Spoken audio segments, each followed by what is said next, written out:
khatamal anbiya'i wal mursalin wa ja'ala ummatahu khataman lil ummah fil alamin.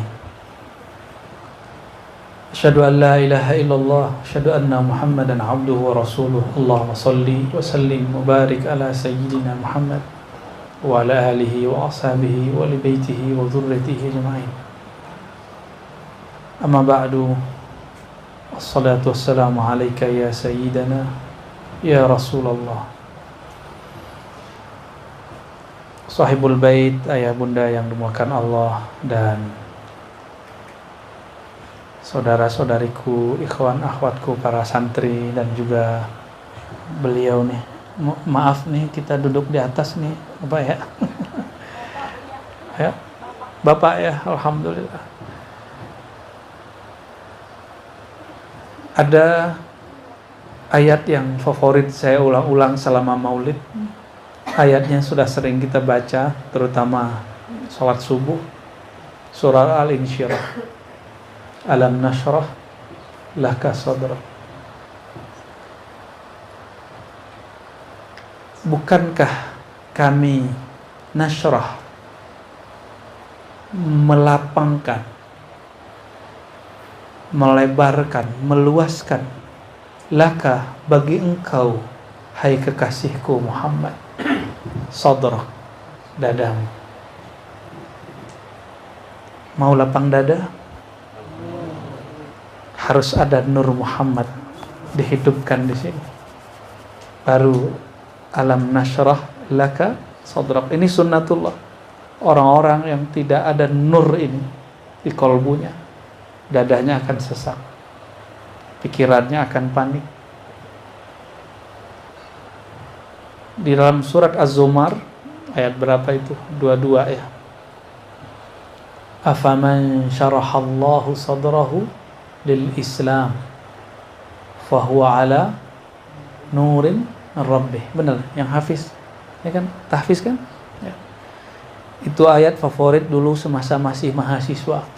Tapi saya waktu itu sedang suluk di luar kampus, suluk di luar surau. Afaman syarahallahu sadrahu lil Islam.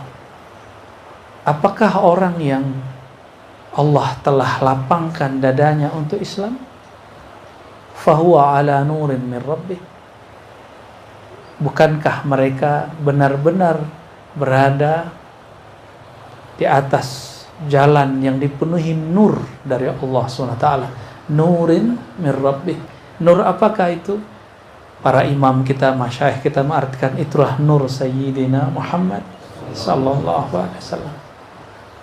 Kajian Nur Muhammad itulah akan membuat dada lapang, ya, pikiran tidak kemana-mana, pikiran maju, realistis, tapi tidak halu, tidak juga berangan-angan. Orang berangan-angan, dia hanya sampai di angan-angan, tapi tidak ada amalnya.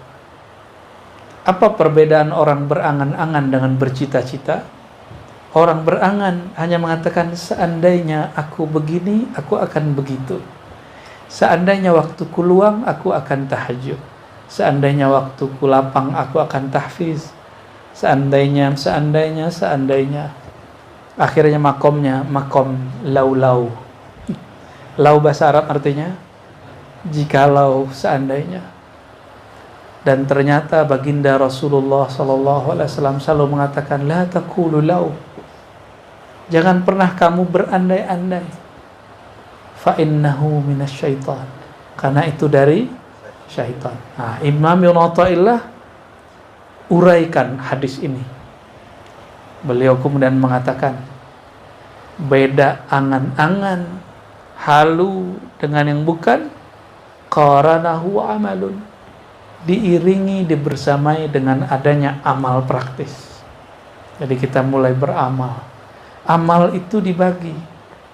Ada amal zahir, sholat, zikir, sholawat, itu amal zahir. Berbagi, berdonasi, itu amal zahir. Tapi amal zahir ini bukanlah yang awal. Yang awal itu adalah qalbu.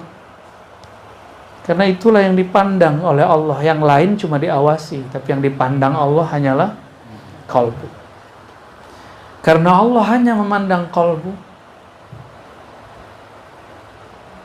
Qalbu ini harus betul-betul diperhatikan amalnya. Apa amal qalbu? Kalau di Quran sederhana. Amal qalbu itu zikrullah. Ala bidzikrillah tatmainnul qulub. Surat Ar-Ra'd ayat 28. Kerjanya qalbu itu supaya dia tenang, dia sampai kepada kedamaian puncaknya. Itu zikrullah. Zikrullah itu juga beragam. Ada zikrullah hanya nyebut-nyebut, sebut-sebut. Ada orang ingin ketemu, misalnya mau ketemu seorang ulama, cuma dia sebut-sebut ulama fulan, ulama fulan, ulama fulan, ulama fulan. Ketemu nggak dia? Nggak ketemu, cuma nyebut doang.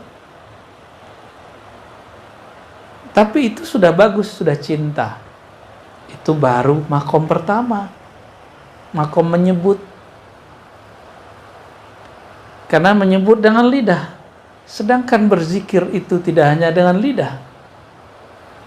Kalau kita baca ayat 10 ayat terakhir surat Ali Imran, surat ketiga, alladzina yadhkurunallaha qiyaman wa qu'udan wa 'ala junubihim. Coba perhatikan, ini unik ini ayat.